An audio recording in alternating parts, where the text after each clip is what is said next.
Setelah 2 minggu dilakukan penyelidikan dan pengejaran, kepolisian ini akhirnya menangkap terduga pelaku pembunuhan terhadap anak dari politisi PKS Cilegon, Banten pada Jumat kemarin. Hari ini polisi merilis tersangka pembunuhan anak politisi PKS di Mapolres Cilegon, Banten. Terduga pelaku ditangkap pada saat sedang melakukan pencurian di rumah mewah di wilayah Cilegon. Dengan dibantu oleh warga, anggota kepolisian dari Polsek dan Brimob akhirnya bisa membekuk pelaku yang bersembunyi di rumah. Kemudian diserahkan tim gabungan Polres Cilegon dan Polda Banten untuk dilakukan pemeriksaan lebih lanjut. Dari hasil pemeriksaan, terduga pelaku kemudian mengaku sebagai pelaku dari pembunuhan anak politisi PKS Maman Suherman. Dan saat ini akan segera dilakukan rilis terhadap pelaku.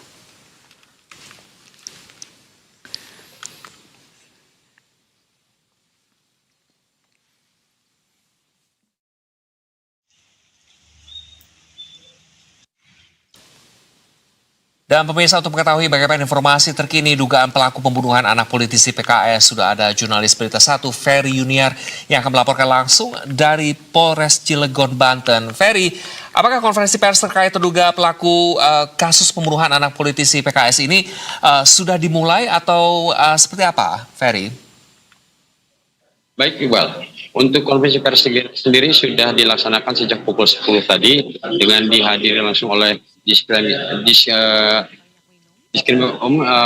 Pak Kombes Pol Dian Setiawan dari Polda Banten yang didampingi oleh jajaran Polres Cilegon. Dalam keterangannya, di Reskrimum sendiri menyampaikan bahwa pelaku ini merupakan seorang spesialis daripada pencurian dengan pemberatan dengan sasaran rumah-rumah kosong yang ada di wilayah Cilegon, Banten. Namun dari latar belakang pelaku ini sendiri merupakan seorang operator sebenarnya di sebuah perusahaan, operator mesin di sebuah perusahaan yang ada di wilayah Cilegon. Namun untuk motif sendiri pada saat disampaikan tadi adalah motif ekonomi, di mana pelaku berhutang kepada bank, pinjol dan yang lainnya untuk membayar hutang bermain judi online, seperti itu. Oke, jadi ada dugaan motif bahwasannya pelaku yang sekaligus juga ini merupakan operator ya dari sebuah perusahaan ini untuk membayar utang begitu, makanya merampok begitu. Jadi sejauh ini apakah terkait dengan juga identitas serta apa kemudian alasan pelaku sampai tega membunuh anak dari politisi PKS? Apakah ini juga sudah diketahui, Ferry? Baik. Peristiwa pembunuhan ini sendiri terjadi pada saat pelaku saat itu sedang memasuki rumah untuk melakukan pencurian di rumah tersebut. Modus pelaku sendiri adalah dengan memencet bel secara acak di setiap rumah yang hendak dijadikan sasaran. Jadi ketika tidak ada respon dari pemilik, pelaku akan masuk ke dalam rumah tersebut. Dan ini terjadi di rumah orang tua korban. Ketika di bel tidak ada respon, pelaku ini masuk ke dalam rumah melalui loncat pagar dan masuk melalui jendela kamar pembantu. Dan setelah di dalam, pelaku itu sempat mencari-cari ruang tempat penyimpanan barang berharga. Dan di lantai 1 terdapat ada brankas, namun tidak bisa membuka. Akhirnya pelaku naik ke lantai 2, di mana tempat korban berada. Nah, di lantai 2 inilah kemudian pelaku sempat menanyakan kunci brankas di mana, dan dijawab bahwa ayah yang menyimpannya, saya tidak tahu. Kemudian pelaku sempat membawa korban juga untuk menuju ke kamar sang kakak yang juga ada di rumah tersebut, namun pintunya terkunci. Nah, peristiwa pembunuhan sendiri terjadi karena korban mencoba untuk melawan dengan menendang pelaku sebanyak 2 kali di bagian selangkangan, sehingga korban marah dan akhirnya melakukan penusukan. Dari keterangan forensik sendiri, ada 2 luka fatal yang mengakibatkan kematian korban, yaitu di leher dan di dada yang menembus jantung, sementara luka lainnya tidak begitu fatal. Baik, Ferry, tentu ini dengan keterangan polisi di mana pelaku ini adalah spesialis rumah-rumah elit atau mewah yang kosong, begitu. Apakah ini sudah ada konfirmasi juga? Apakah ini pembunuhan pertama yang dilakukan tersangka, Ferry?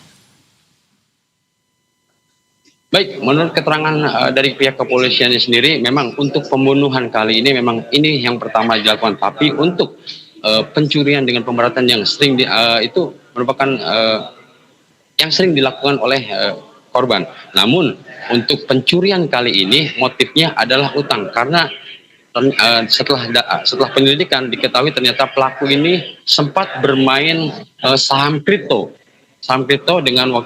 dengan sempat memasukkan deposit sebesar 400 juta rupiah. Setelah menang,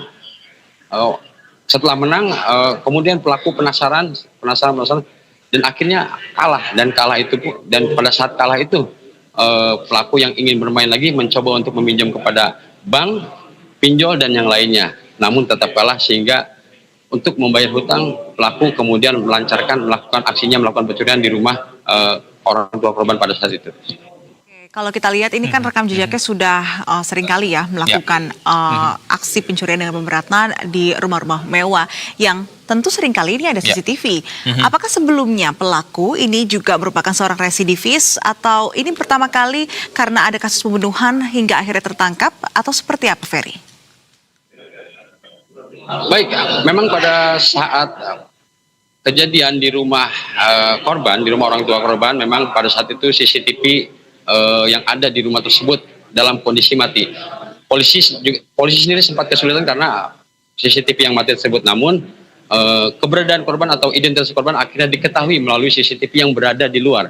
Pada saat kejadian dari CCTV tersebut terlihat pelaku yang menggunakan sepeda motor Beat warna biru keluar dari rumah orang tua korban sekitar pukul 13:07, masuk sekitar pukul 13:17 dan keluar sekitar pukul 13:42. Nah, dari situlah polisian mulai melacak keberadaan pelaku. Nah, pada saat tertangkap, pelaku sendiri sedang melancarkan aksi yang kedua ataupun yang selanjutnya di sebuah rumah yang ada di kawasan Cilegon juga. Nah, keberadaan pelaku akhirnya diketahui oleh warga dari teriakan pembantu yang meminta tolong bahwa ada aksi pencurian di rumah tersebut. Warga yang sudah berkerumun akhirnya melaporkan ke polisi dan jajaran Polsek Cibeber bersama Brimob yang tengah berjaga pada saat di Nataru, arus balik Nataru, mendatangi lokasi tersebut. Nah, pada saat ditangkap, pelaku kemudian diserahkan kepada tim gabungan Polda Banten dan Polres Cilegon. Dari situlah kemudian diketahui bahwa pelaku pencurian tersebut adalah juga pelaku pembunuhan yang ada di rumah yang merupakan anak dari politisi PKS Maman Suherman. Gitu. Ferry, kapan tepatnya sebetulnya press conference yang akan dilakukan? Tadi di awal direncanakan atau dijadwalkan pukul 10, saat ini hampir pukul 12. Oh, sudah dilakukan ya, berarti pasal-pasal apa yang sebetulnya akan bisa menjerat pelaku ini, Ferry? Seperti yang disampaikan oleh